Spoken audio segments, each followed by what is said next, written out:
Sveiki, mėly žiūrovai. Šiaulių televizija tęsia politinių apžvalginių laidų ciklą Tautos mandatas. Aš esu Neringa Trinkaitė, o mano pašnekovas Seimo narys, socialdemokratas Andrius Šedžius. Sveiki. Labas vakaras. Iškart po naujųjų diskutuojam apie naujas reformas, taupimą, diržų susiveržimą. Tai kaip po naujųjų vertinate jų šiandieninę ne tik politinę, bet ir Lietuvoje situaciją apskritai? Na, apskritai situaciją vertinu iš tiesų blogai, todėl kad diržų susiveržimas taikomas yra, na, sakykime taip, sunkiausiai gyvenantiem Lietuvos žmonėm. Valdžia jokių diržų nesusiveržė, nepaisant tuos politinius šou, kuriuos darė, ne va ten atlyginimo atsisakys kai kas, ar ten 15% prašo sumažinti atlyginimą, žinodami, kad vis tiek to negalima padaryti, nes tai yra prieštarauja konstitucijai, pagrindiniam Lietuvos įstatymui. Na, tačiau tai buvo tokie tarsi gražus pasisakymai, tautai nuraminti. Na, o pasižiūrėkim, kas gaus to pasekoje. Tai praktiškai visos savivaldybės išsimokėjo savo tuos vadinamus 13 atlyginimus, premijas, krašto apsauga įsimokėjo ir visos kitos valstybinės įstaigos ir organizacijos. Ta pati Seimo kanceliarija įsimokėjo savo priedus. Na, iš tiesų, tai apie kokį taupimą tada kas gali kalbėti. Ir tada suprantama, kad diržus reikia veržti pensininkam, socialiai remtiniem asmenim, na, visiems tiem, kuriem iš tikrųjų yra sunkiausia. Ir ta mokesčių naštos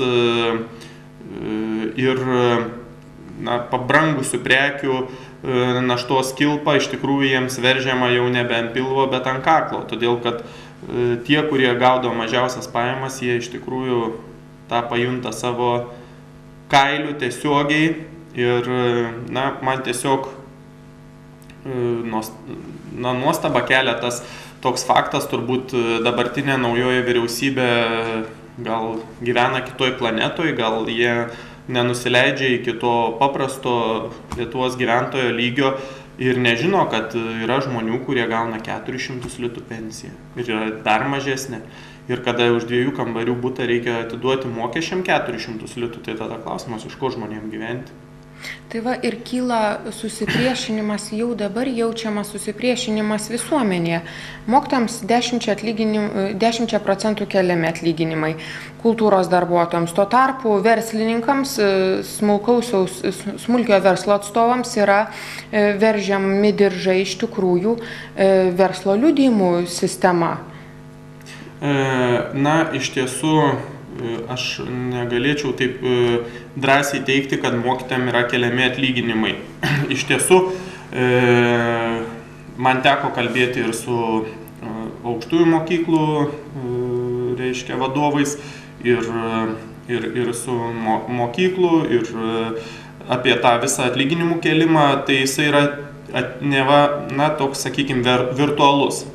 Nes realiai, po naujų metų gavo raštus iš ministerijų, švietimo ministerijų, kad atlyginimai yra mažinami 12%, tačiau vyriausybė laikosi susitarimo ir kelia atlyginimą ne 10, bet 7%. Tai realiai atlyginimas mažėja 5%. Tai reikėtų taip ir sakyti, kad švietimo sektoriaus darbuotojams atlyginimai mažėja 5%. Lygiai taip pat, reiškia, 10% yra mažinamas atlyginimas medikams. Ir iš tiesų kalbėjau su Šiaulių apskrities ligoninės direktoriumi ir jis tiesiog su nerimu širdį pasakojo, kad jam iš tiesų labai sunku šitoj situacijoje, kai reikės 2,5 tūkstančio Šiaulių medikų pasakyti, kad jų atlyginimas turi būti sumažintas 10%. Aš pats jau su nerimu išeinu į miestą ir žmonės mane pamato ir sako, atpažįsta ir sako, Seimo nariai, tai jūs sakykit, mes jūs rinkom, jūs atsakykit. Tai iš tiesų stengia žmonėm paaiškinti, bet tarsi be kalties esi kaltas, nes aš bandau išaiškinti žmonėm, pasakyti, kad mes iš tikrųjų priešinomės, kad mes nepritarėm, socialdemokratai nepritarė mokesčių didinimui ir reikia ieškoti kitų galimybių. Na, iš tiesų, aš jau ir minėjau ir prieš tai kalbėdamas, kad tam, kad subalansuoti biudžetą ir surinkti tos 300 milijonų, kurie buvo trūkumas biudžete, tai galima būtų užtekę 1% padidinti PVM. Ir viskas tom būtų įsisprendė. Dabar buvo priimta 200 mokestinių įstatymų, kurie sujaukė visą įstatyminę bazę dėl 300 milijonų litų. Tai vat aš šitų dalykų niekaip nesuprantu. Vienos lengvatos buvo naikinamos, kitos lengvatos atsirado. Na ir tų kitų lengvatų atsiradimas, tokių kaip gyventojų pajamų mokesčio sumažinimas 3%, aš nežinau, kada realiai mes tą pajusime ir aplamai ar pajusime. Todėl, kad, na, kaip ir minėjau ankstesnėse savo kalbose, kad lyg tai džiūgaujama, kad savivaldybių biudžetai didės vidutiniškai 9% Lietuvoje, todėl, kad gyventojų pajamų mokestis nebe 68 kažkiek procento, bet reiškia 74 su trupučiu procento, tai yra 6%. Nuo gyventojų pajamų mokesčio šitoks procentas tiek savivaldybėm. Tačiau pats gyventojų pajamų mokestis tai mažėja 3%. Reiškia, tas katilas, iš kurio reikia paimti, tai jis realiai jau bus mažesnis.